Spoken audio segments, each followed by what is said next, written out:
Good morning to all. आज के video में हम सीखेंगे हिंदी स्वाध्याय पोथी कक्षा 5 तथा भाग नंबर है 1 और पाठ नंबर है 7 खाना खजाना। तो बच्चों, कल के वीडियो में हमने प्रवृत्ति 1 सीखी थी। आज के वीडियो में प्रवृत्ति 2 सीखेंगे। यहाँ पे है कोष्टक में से सब्जी के नाम ढूंढकर नीचे लिखिए। तो लौकी, टमाटर, तुरई, प्याज, अदरक, चचरीड़ा, करेला, भिंडी, फूलगोभी, मूली, बैंगन, रतालू, कद्दू, बंद गोभी, शकरकंद, आलू, जमीकंद, कुंदरू। आगे है नीचे दिए गए चित्रों को देखकर कहानी लिखिए। तो मित्रों, कहानी शुरू होगी। कमालपुर नामक गांव में एक किसान रहता था। उनके 2 बेटे थे और वह आपस में लड़ते झगड़ते रहते थे। वह अपने बेटों को समझाने पर वह नहीं समझते थे। एक दिन किसान को उपाय सूझा। उन्होंने अपने दोनों बेटों को बुलाया। एक बेटे को लकड़ियों का गट्ठर दिया और कहा। किसान ने अपने बेटों को एक एक लकड़ी दी।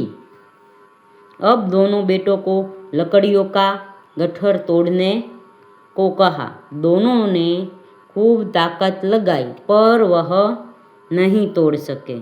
इससे हमें यह सीख मिलती है कि हम एकजुट हो गए तो हमें कोई हरा नहीं सकता। कोष्टक में से अनाज के हिंदी नाम ढूंढकर निकालिए और लिखिए। अड़द तो उड़द, चोखा तो चावल, वटाणा तो मटर, चना तो चना, मकाई तो मक्का, फिर है जुआर तो जुआर, मग तो मूंग, तुअर तो अरहर, घऊ तो गेहूँ। आगे है पाठ नंबर 8 भरत मिलाप। तो पहला प्रश्न है, प्रश्नों के उत्तर दीजिए।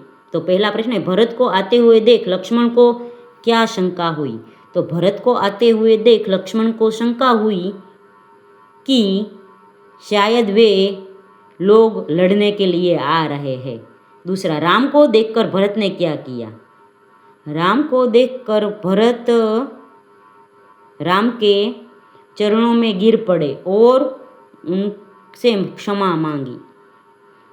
तीसरा प्रश्न है, राम अपना वनवास क्यों पूरा करना चाहते थे। तो राम अपने माता पिता को आज्ञा का पालन करने के लिए अपना वनवास पूरा करना चाहते थे। राम ने नगरजनों से क्या कहा। तो राम ने नगरजनों से कहा कि जब तक मैं वनवास पूरा करके ना लौटूं तब तक भरत को अपना राजा माने। पांचवा प्रश्न है, भरत की जगह आप होते तो क्या करते। भरत की जगह अगर मैं होता तो राम को लेकर ही अयोध्या लौटता। किसी भी प्रकार से राम को अयोध्या लौटने के लिए सहमत करता अथवा राम के साथ वन में ही रहता। 6, आप अपने भाई के साथ कैसा व्यवहार करते हैं। मैं अपने भाई के साथ प्यार भरा व्यवहार करता हूँ। बीमारी में उसकी खूब सेवा करता हूँ।